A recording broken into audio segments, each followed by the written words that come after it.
Skuad Garuda Muda akan ditantang Korea Utara U17 di partai 8 besar Piala Asia U17.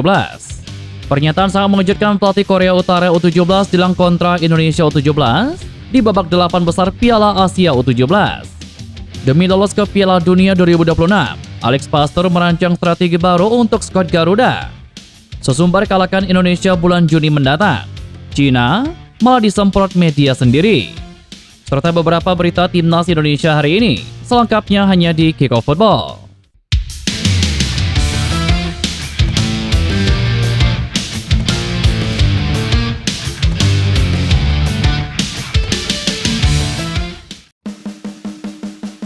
Timnas Indonesia bersiap menambah kekuatan menjelang lanjutan kualifikasi Piala Dunia 2026 dalam mempercepat proses naturalisasi beberapa pemain keturunan yang kini bermain di Eropa. Pelatih anyar Alex Pastor yang dikenal sebagai murid dari Jose Mourinho juga mulai merancang pendekatan taktis yang lebih ofensif untuk skuad Garuda. PSSI dikabarkan telah mengamankan 3 nama keturunan yang akan bergabung pada bulan Juni 2025, yakni Tristan Goijer, Jayden Osterwold, dan Miliano Jonathan. Ketiganya diyakini akan memperkukuh lini pertahanan dan tengah tim nasional. Awalnya ketiga pemain tersebut ragu untuk membela timnas Indonesia. Namun sering meningkatnya peluang Indonesia lolos ke Piala Dunia, mereka mulai terbuka dan antusias membela skuad Garuda. Pelatih timnas Indonesia Patrick Kluivert dan Alex Pastor sama-sama sepakat bahwa lini pertahanan menjadi fondasi utama permainan timnas Indonesia. Dalam beberapa laga terakhir, strategi Catenaccio terbukti efektif, termasuk saat Garuda berhasil menahan serangan-serangan tajam dari Bahrain. Gaya bertahan rapi tersebut akan kembali diandalkan bulan Juni mendatang. Datangnya Alex Pastor yang pernah bekerja di bawah arahan Mourinho membawa angin segar untuk taktik timnas Indonesia. Ia dikenal sebagai pelatih dengan kecenderungan menyerang, tetapi tetap mengedepankan keseimbangan antar lini. Pastor diprediksi akan memberikan nuansa baru yang lebih agresif, namun terstruktur. Oleh Rumeni mencetak gol bunuh diri ketika Oxford United dikalahkan Queen Park Rangers 2 hari yang lalu di Stadion De Kazan. Pelatih Gary Rowett mengakui Rumeni tidak memperlihatkan performa terbaiknya selepas memperkuat timnas Indonesia melawan Australia dan Bahrain pada jeda internasional bulan Maret yang lalu. Rumeni dimasukkan pada menit ke-83 saat Oxford United dibekap Middlesbrough karena baru bergabung dengan tim usai memperkuat timnas senior. Dia kemudian tampil sebagai starter ketika mengalahkan Sheffield United dan dimainkan selama 67 menit. Melawan QPR, Rumeni kembali menjadi starter, namun hanya dimainkan di babak pertama setelah mencetak gol bunuh diri dan digantikan Taylor Graham. Rumeni dan Oxford United kini berusaha bangkit agar tidak semakin terperosok di papan bawah yang bisa membuat mereka masuk ke zona degradasi. Timnas U17 Indonesia sukses menaklukkan Afghanistan dengan skor 2-0 dalam laga terakhir grup C Piala Asia U17. Sebelum laga tersebut, pelatih Afghanistan Elias Manukar ternyata sempat menyinggung soal kualitas timnas Indonesia. Elias Manukar mengakui bahwa timnas Indonesia U17 adalah lawan yang cukup kuat dan akan sulit untuk dihadapi. Namun hasil membuktikan bahwa timnas Indonesia U17 menorehkan pencapaian gemilang dengan menutup fase grup kualifikasi Piala Asia U17 dengan hasil yang sempurna. Pertandingan terakhir melawan Afghanistan menjadi bukti nyata konsistensi Garuda Muda dalam menunjukkan dominasinya di grup C. Indonesia menjadi satu-satunya tim di grup C yang sukses meraih 3 kemenangan berturut-turut. Calon lawan timnas Indonesia U17 di perempat final Piala Asia U17 akhirnya diketahui setelah Korea Utara bermain imbang 2-2 melawan Oman pada pertandingan terakhir grup D pada Sabtu dini hari tadi. Pertandingan antara Oman dan Korea Utara berlangsung ketat karena kedua tim mempunyai peluang lolos ke perempat final. Kegagalan mendulang poin penuh ini membuat Korea terlempar dari puncak klasemen, sehingga harus puas berada di peringkat kedua dengan 5 poin. Hal itu disebabkan Tajikistan mencatatkan kemenangan 3-1 atas Iran dalam waktu yang bersamaan.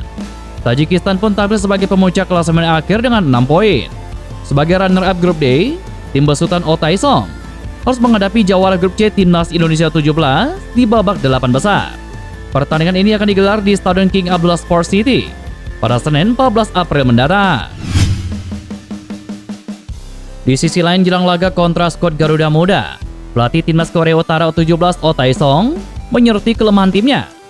Tae-song menyebut kelemahan timnas Korea Utara U17 ada di lini pertahanan. Padahal, Korea Utara berusaha lebih memperkuat pertahanan di laga terakhir melawan Oman. Kami kebobolan 2 gol malam ini. Meskipun kami menaruh lebih banyak usaha dalam pertahanan, kami harus memperbaiki area itu di pertandingan mendatang. Kami sangat senang dengan hasil ini. Kami telah berlatih dan mempersiapkan diri sejak lama untuk momen ini. Para pemain senang bisa lolos ke Piala Dunia. Mengenai Piala Dunia, kami akan menganalisis kekuatan dan kelemahan kami dari kompetisi ini, kata Oh Taesong. Taesong juga memuji kualitas permainan dari lawannya nanti di babak 8 besar Piala Asia, yakni skuad Garuda Indonesia U17. Namun ia yakin anak asuhnya bisa mengatasi perlawanan dari skuad Garuda Asia pada Senin nanti. Menurutnya, lini serang skuad Garuda Asia sangat mematikan dan menjadi lini akan menjadi perhatian khusus dari pertahanan anak asuhannya. Namun menurut Oh Taesong, skuad Garuda memiliki kelemahan yang akan dieksploitasi oleh anak asuhannya nanti. Mereka sangat dominan di lini depan penyerangan.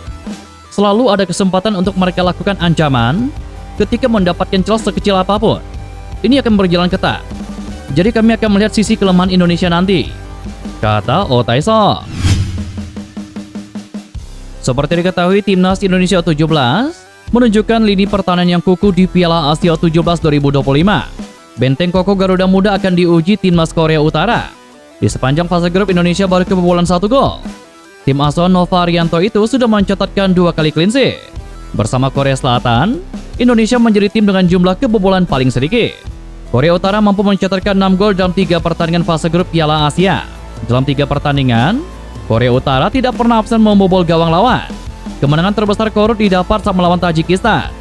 Korea Utara mencatatkan kemenangan dengan skor akhir 3-0. Lalu akankah di babak perempat final nanti, tim Merah Putih bisa menyingkirkan Korea Utara? Patut kita nantikan. Media internasional memberikan peringatan kepada timnas Cina untuk mewaspadai timnas Indonesia yang kini menjadi naga kandang atau sulit dikalahkan di rumahnya sendiri. Sebagaimana diketahui, timnas Indonesia akan menjamu Cina di matchday ke-9 grup C, kualifikasi Piala Dunia. Dijadwalkan kedua tim akan saling berhadapan dan bertarung di SUGBK Jakarta pada tanggal 5 Juni 2026 mendatang. Di pertemuan kali ini, kedua tim sama-sama membutuhkan kemenangan untuk bisa menjaga asa untuk tampil di Piala Dunia 2026. Terlebih bagi Cina yang saat ini duduk di dasar klasemen grup C, hanya kemenangan atas timnas Indonesia lah yang membuat tim berjulukan naga ini menjaga asa menembus panggung dunia. Hanya saja Cina mendapatkan peringatan keras dari media di negaranya sendiri, yakni 163.com, yang meminta agar tim naga tidak jumawa saat bertandang ke timnas Indonesia. Pasalnya media 163 itu menilai bahwa timnas Indonesia adalah tim jago kandang dengan sederet hasil apik yang diraih tim Garuda di SUGBK.